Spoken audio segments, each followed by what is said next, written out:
সবে একটু স্বস্তি মিলেছিল, আবার বাড়ল দুশ্চিন্তা।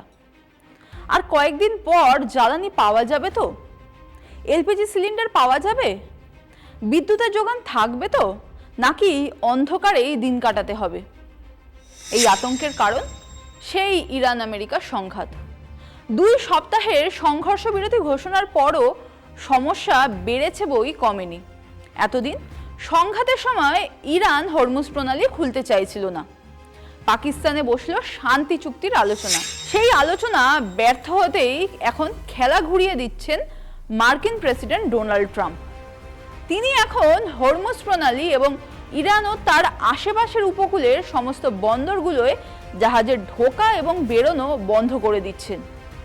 আর এতেও চাপ কিন্তু বাড়ছে সেই ভারতের ওপরই। এলপিজির দাম তো গতবার যখন সংকট দেখা দিল তখনই বেড়েছিল। এবার কি পেট্রোল ডিজেলের দামও বাড়বে? আকাশ ছোঁয়া হয়ে যাবে তেলের দাম? কি হতে পারে পরিস্থিতি, আর কেনই বা এই সংকট তৈরি হচ্ছে, তা নিয়েই আলোচনা করব আজ। দ্য ব্রিফিং রুমে আপনাদের সঙ্গে রয়েছে আমি ইপসা। এতদিন হরমুজ প্রণালী খুলতে চাইছিল না ইরান, এবার তার পাল্টা জবাবে ইউএস সেন্ট্রাল কমান্ড আটকে দিল ইরানের বন্দরে প্রবেশ এবং বেরোনোর পথ। 13ই এপ্রিল সোমবার সকাল 10টা থেকে, যা ভারতীয় সময় অনুযায়ী সন্ধ্যে 7:30, সেই সময় থেকে ইরানের বন্দরে ঢোকা এবং বেরোনো আটকাতে শুরু করছে আমেরিকা। আমেরিকার সেন্ট্রাল কমান্ড জানিয়েছে ইরানের বন্দর ও উপকূলবর্তী এলাকা থেকে আসা এবং বেরোনোর সমস্ত জাহাজকেই আটকানো হবে। অর্থাৎ ইরান, ওমান উপকূল এবং মধ্যপ্রাচ্যের উপকূল থেকে যাতায়াত করার সময় সমস্ত জাহাজকেই কিন্তু আটকাবে আমেরিকা, তা সে নিজের বন্ধু দেশেরই হোক কিংবা শত্রু দেশের। তবে ইরান ছাড়া যদি অন্য কোনো দেশ থেকে জাহাজ আসে যা হরমুজ প্রণালী দিয়ে যাবে, সেই জাহাজের পথ নাকি আটকাবে না আমেরিকা। ওমান উপকূল ও হরমুজ প্রণালীর কাছাকাছি এলেই মার্কিন নৌসেনার সঙ্গে যোগাযোগ করতে নির্দেশ দেওয়া হয়েছে। আমেরিকার এই সিদ্ধান্তে ভারতের ওপরে চাপ বাড়তে পারে কিন্তু অনেকটাই, কারণ দেশের তেল ও জ্বালানির চাহিদার 60 থেকে 70% আমদানি করা হয়। এক্ষেত্রে ভারতকে এই মধ্যপ্রাচ্যের দেশগুলোর ওপরেই অনেকটা বেশি নির্ভর করতে হয়। এই তেলের বড় অংশই কিন্তু আসে এই হরমুজ প্রণালীর মধ্যে দিয়ে। অর্থাৎ হরমুজ প্রণালী যদি বন্ধ হয় তাহলে ভারতের জ্বালানি সরবরাহে বড় ধাক্কা লাগবে। সেখানে ইরানের বন্দরের পথ বা ওমানের পথ যদি আটকানো হয় তাহলে ভারতের তেল ও জ্বালানির দাম স্বাভাবিকভাবেই অনেকটা বাড়তে পারে। এখানে হরমুজ প্রণালীর গুরুত্ব কতটা সেটা আর নতুন করে বলার প্রয়োজন রাখে না। বিশ্বের সব থেকে ব্যস্ত তেল পরিবহনের রুট হলো এই হরমুজ প্রণালী। প্রতিদিন বিশ্বের মোট তেলের যে চাহিদা তার 20% এই সরু জলপথ দিয়ে যায়।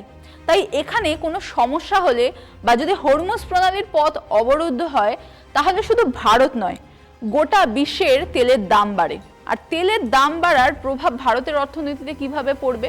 যদি এই হরমুজ প্রণালী বন্ধ হয়ে যায় বা জাহাজের চলাচলে বাধা দেওয়া হয় তাহলে স্বাভাবিকভাবেই পেট্রোল ডিজেলের দাম বাড়বে, তেলের পরিবহন খরচ বাড়বে, তার ফলে মুদ্রাস্ফীতিও অনেকটাই বাড়বে। আর চাপ বাড়বে সাধারণ মানুষের খরচও বাড়বে অনেকটাই। তার কারণ নিত্য প্রয়োজনীয় সামগ্রীর দাম অনেকটাই বেড়ে যেতে পারে। এই রুট শুধুমাত্র তেল নয়, গ্যাস অর্থাৎ এলএনজি, এলপিজি এবং অন্যান্য পণ্য পরিবহনেও গুরুত্বপূর্ণ। ফলে ভারতের সামগ্রিক বাণিজ্যে এর কিন্তু প্রভাব পড়তে পারে। এবার অনেকে বলতেই পারেন যে তাহলে তো ভারতের বিকল্প পথ খোঁজা উচিত। যদি হরমুজ প্রণালী বন্ধ হয় তাহলে ভারত যদি বিকল্প রুট খোঁজে সেক্ষেত্রেও কিন্তু যথেষ্ট সমস্যা রয়েছে। যদি ভারত জ্বালানি আনার চেষ্টা করে তাহলে সেটা কিন্তু অনেকটাই কঠিন এবং ব্যয়বহুল হয়ে উঠবে। এর ফলে বড় রকমের সংকট তৈরি হতে পারে। ভারতের জ্বালানি নিরাপত্তার ক্ষেত্রে বলা যেতে পারে এই গেটওয়ে হলো হরমুজ প্রণালী। এই পথ যতদিন নিরাপদ থাকবে ভারতের অর্থনীতিও ততদিন কিন্তু স্থিতিশীল থাকবে। এবার প্রশ্ন হলো কেন সমস্যা বাড়ছে? আমেরিকা যদি সত্যি ইরানের বন্দরে প্রবেশ ও বেরোনোর পথ বন্ধ করে দেয় তাহলে ইরান থেকে প্রতিদিন প্রায় 20 লক্ষ ব্যারেল তেল সরবরাহ বন্ধ হয়ে যেতে পারে। এতে আন্তর্জাতিক বাজারে তেলের সরবরাহে একটা বড় ঘাটতি তৈরি হতে পারে আর এর ফলে দ্রুত দাম বাড়বে। ইতিমধ্যে সেই প্রভাব কিন্তু দেখা যাচ্ছে। আমেরিকা গতকালই ঘোষণা করেছিল যে হরমুজ প্রণালী বন্ধ করবে তারা, বা ইরানের বন্দরে যাতায়াত বন্ধ করবে জাহাজের। আর সোমবার সকাল থেকেই অপরিশোধিত ক্রুড তেলের দাম ব্যারেল প্রতি $104 পৌঁছেছে। ব্রেন্ট ক্রুড তেলের দাম ব্যারেল প্রতি $101 পৌঁছেছে। এইটাই যখন সংঘর্ষ বিরতি ঘোষণা করলো আমেরিকা এবং ইরান, তখন কিন্তু তেলের দাম আবার হু হু করে পড়তে শুরু করেছিল। অর্থাৎ সংঘাত শুরুর সময় যখন দেখা গিয়েছিল যে তেলের দাম $110 পার করে গিয়েছিল, সেরকম ভাবেই যেই মুহূর্তেই সংঘর্ষ বিরতি ঘোষণা করা হয় তেলের দাম নামতে থাকে এবং তা $95 পৌঁছেছিল। আবার একদিনের মধ্যেই সেই দাম কিন্তু $101 পৌঁছালো। ভারত যেহেতু তার তেলের প্রয়োজনের বেশিরভাগটাই আমদানি করে, তাই সরবরাহ কমলে আন্তর্জাতিক বাজারে স্বাভাবিকভাবেই তেলের দাম বাড়বে, আর তার প্রভাব সরাসরি পড়বে ভারতের পেট্রোল ডিজেলের দামে। ইতিমধ্যে তার প্রভাব কিন্তু আমরা এর আগের বারও দেখলাম, যখন যুদ্ধটা চলছিল তখন আমরা দেখেছি যে পেট্রোল ডিজেলের দাম অনেকটাই সীমিত রাখলেও বিভিন্নভাবে সরকারকে ছাড় ঘোষণা করতে হয়েছে যাতে জ্বালানির দাম না বাড়ে।